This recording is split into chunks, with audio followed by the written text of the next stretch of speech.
Hey everybody! Today we're going to make some stress balls using water beads. So the first thing you do is open your water bottle and use a large container to fill with that water.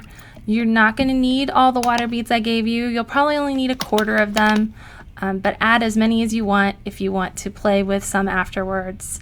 I gave you way too many. You'll see how many there are. Loads. You need about 82 of these to fill a balloon. And you probably have enough to fill, like, I would say 4 or more balloons, but I gave you 2. And I figure you can mess around with the rest of the beads. They're fun to play with. Leave those for 4 to 6 hours, and they will fully absorb all that water. And then you're going to fill your water bottle up. Hold on to that water bottle. So you're just going to either use the funnel or your hand to shove as many of those water beads in there as you want. You do not need to fill the whole thing like I did, but I didn't know, so I filled the whole thing.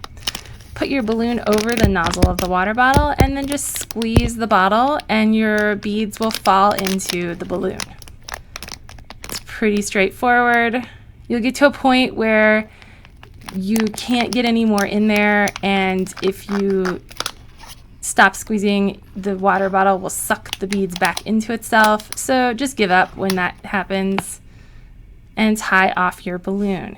You can do a couple balloons. You can fill a bowl with them and stick your feet inside. I don't care what you do with the excess of these beads. Enjoy. Just make sure that you clean up after yourself and don't let any of those beads get on any carpet, because if they get crushed in there, it will make your family upset with you. That means playing gently with these, because they will break if they are treated roughly. But I find them really fun to play with, so I hope you enjoy.